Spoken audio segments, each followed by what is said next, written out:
Bangalore in southern India is home to some of the biggest names in technology, an attractive destination for many of the country's brightest graduates. Microsoft's just one of a number of international tech companies which has a huge presence here in Bangalore. It came to India in the 1990s, part of a wave of firms who moved to the city and gave it its nickname as India's Silicon Valley. But it's not just the big firms who are making the move east. Increasingly, more and more young entrepreneurs are shifting to India.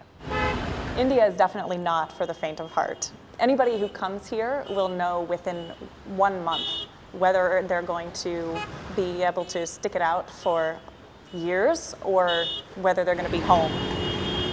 Meet Valerie Wagner, an American in India.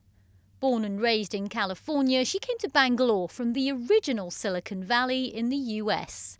Who would you want to target? Valerie used to work at eBay but moved to India 5 years ago and has started her own tech business. Back home, more than half of the startups in America's Silicon Valley were founded by people who'd arrived from other countries. Now, in the reverse, people like Valerie are migrating here with their ideas. Till date, there are too many businesses that have been successful at innovating in the West and exporting to the East and other emerging markets. Yet there's so much innovation that can happen and needs to happen in these local markets. Yeah, say that again. Shikrat. Sean Blagsfeld's another Californian. He used to work for Microsoft. His startup's an online jobs portal for lower middle class Indians, which he founded with fellow American Veer Kashyap. Bangalore was named one of the top 10 places in the world to start a business by Startup Genome, a research project based in Silicon Valley. So what is it about the city that's attracting some of the brightest talent here from overseas? Any idea you can have in Silicon Valley, chances are there's 20 other people that are simultaneously going after that same idea. And also the marginal utility is also getting smaller.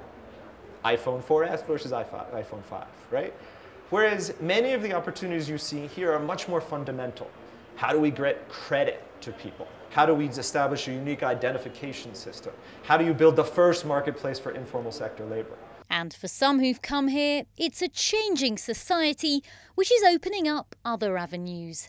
Adam Sachs recently moved to Mumbai from Manhattan. Today he's getting to grips with an age-old tradition, buying fruit as an offering for the annual Ganesha festival.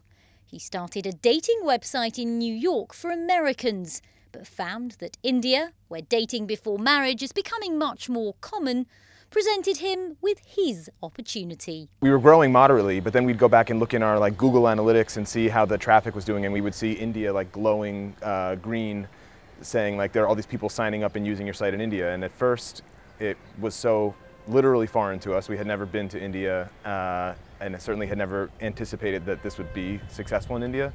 But little by little, consistently, not only did we have the traffic, but it was growing. And so eventually we made a call that we should start exploring. For many moving here like Sean, India's become more than just a business adventure. It's here Sean met and married his wife Archana. While the US economy slowed in recent years, India's has grown. And this has led many Americans to come here, not just to make money, but to make a new life.